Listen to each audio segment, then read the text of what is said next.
It felt like soulmate energy, the most intense love you have ever experienced. They saw you completely. They wanted all of you.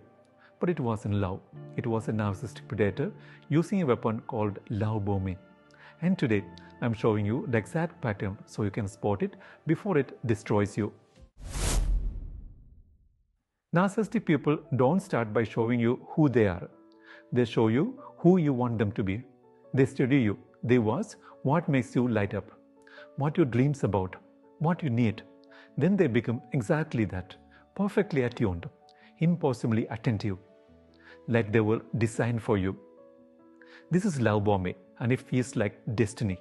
Your brain releases dopamine. Your nervous system feels safe. You think you have finally found your person.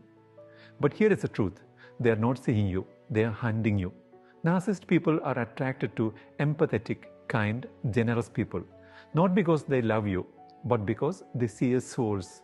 Someone who gives, someone who tries, someone whose light they can feed on. Love bombing is in love. It is a predatory tactic.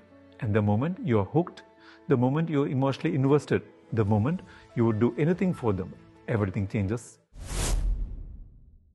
There are 3 phases, and understanding them is how you finally break free. Phase 1, idealization. You're perfect.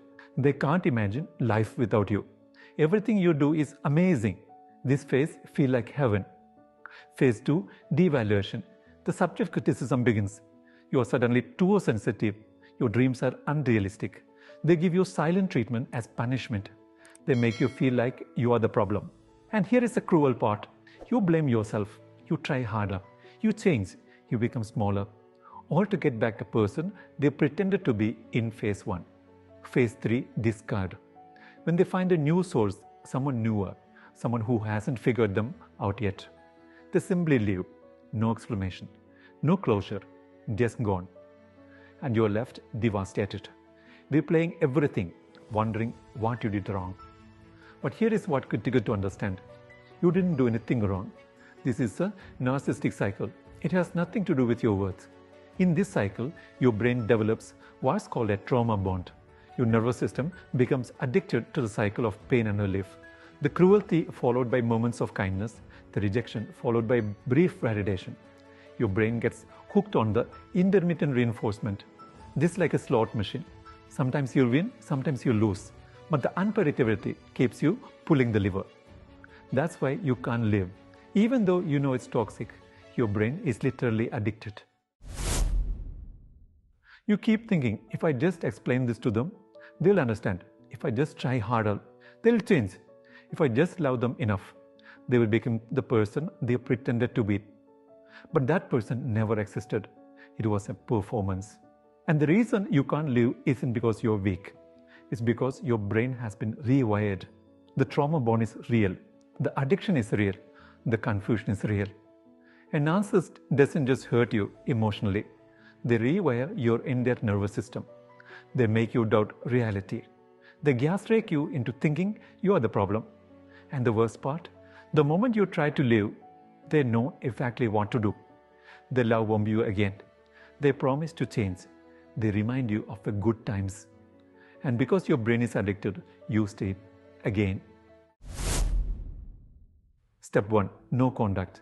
This is not cruelty. This is not a game. This is a boundary.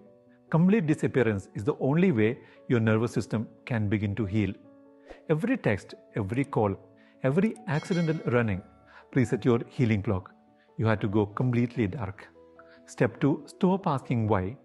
You will spend years asking, why did they do this to me? The answer doesn't matter. What matters is you take your power back. Stop looking for their apology. Stop waiting for their explanation. Stop needing them to validate that you are right. Your healing doesn't depend on them changing or understanding. It depends on you deciding you are worth more. Step 3, rebuild your self-worth. You are chosen because you were whole, because you had light, because you loved deeply. These aren't weaknesses. These are your greatest strength. Spend the next month rebuilding, investing yourself in your goals, in your life, in learning who you are without them. The goal isn't to become someone who can handle a narcissist. The goal is to become someone so whole that you will never tolerate one again. You are not broken. You were this chosen by someone who saw your light and tried to take it. Now it's time to shine for yourself. Determined, I'm reclaiming my peace. If you are ready to move forward, you have got this.